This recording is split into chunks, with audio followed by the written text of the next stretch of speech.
Hey and well met. Greetings, human, or be you alien, or some type of thing. Um, this is a video response to Noah Antweiler and one of his Code Monkey videos about Shadowrun. And this one is going to take place about. I got several stories in store for you. One is about superheroes. The other one will be in another video about terrible dice rolls.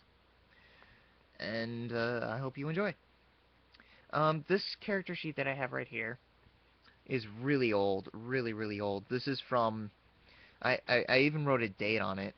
It says 2/17/2005. So this was back in my high school days. Our DM and our game group was called the Fellowship of the Nerds, and uh, we started getting dull and bored about like Dungeons and Dragons. I tried searching for those Dungeons and Dragons sheets, but I couldn't find them. Although I'll have you know that I made a female level 17 uh, cleric who had an epic scythe. Like it rolled a 1d4, I think, the pyramid dice. It's been ages since I played D&D, so well, obviously I know what a d6 is and a d20 is. Um, you said that games don't really run well if you try to make superhero characters. I do agree in a sense of D&D. However, in Shadowrun it is possible, and I know you don't like this, but I made a character, Gambit. And when I say Gambit, I bet you know automatically what special abilities I had. I basically had um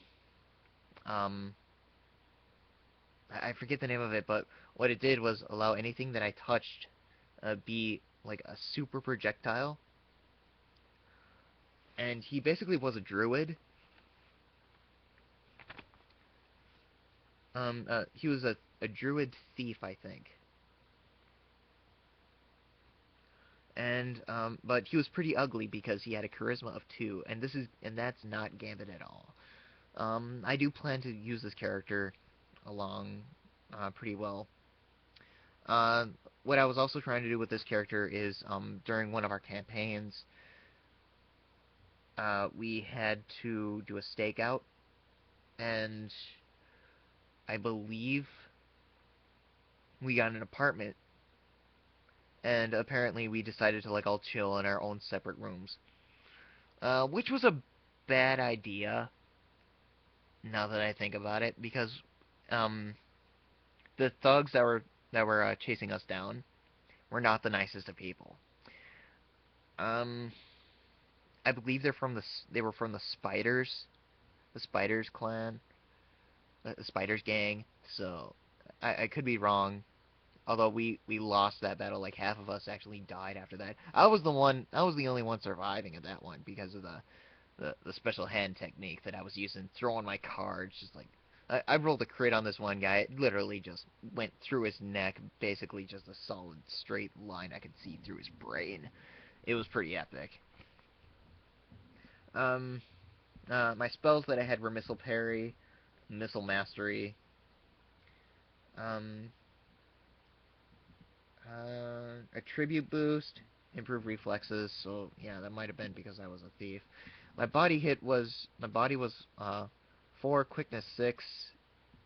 Basically my whole attribute stats were sixes, like 1, 2, 3, 4, 5, 6 of them were were sixes. My reaction time was a 10. My initiative was a 3d6. So I was pretty badass. I had a karma pool of 2, 1, and it looks like I erased some of this because he was half dead, but I think that was because yeah, he had serious wounds. My combat pool was a bit 9. Yeah, but this is one of my characters, and I just wanted to share it. Because when I was playing with him, I really enjoyed playing as a superhero character. I think it is possible in Shadowrun, and I definitely recommend playing as a superhero, but don't have it overpowered like a Superman or Captain Marvel or anything like that. No, you gotta have him human. I would recommend the ones that would work best would probably be Gambit, Punisher, which I will get into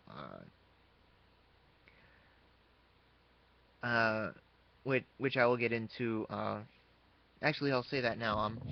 I'm my other character was Punisher, and I can't find the sheet, but when we were doing that stakeout, the DM, which was a teacher of ours, Mr. Bill, don't start with the jokes now.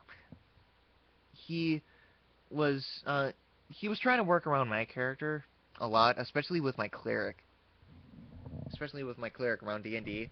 He tried to get that the cheesy love affair though, but he was a really great DM. I loved his DMing. Let's see. He got me in a situation where it was a van, and then pretty soon that became our battle van. So we became the S team, the Shadow team, and it was a druggies, filled with drugs, marijuana, hookah, all that type of stuff. And he's like, what's your situation on this? I basically said, well, I grab him by the neck and tell him what for. I say, get out of this van, change your life, or I will change it for you. That's basically what Frank Castle would do in a situation like that. But he was too stoned to realize what was going on, so I just threw him out anyways. Um, although he started rolling rolls for this, he started doing rolls, saying like you're starting to get sleepy and really laid back. Um, and I fought that off. I fought that off pretty badly. But we got the mission done. We went into a theater, and I asked if there was a catwalk because at the time I had my bows. I had a bow. Um, I had a bow and arrow. I got up there, made a few shots, and we killed the guy. This guy was really heavily armored, so I was really lucky on my rolls.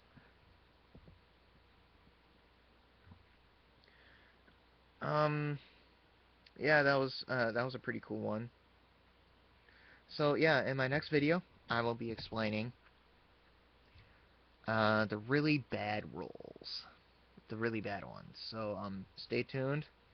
This is Pudding Pops Productions and Velmax of That Guy with the Glasses signing off. If my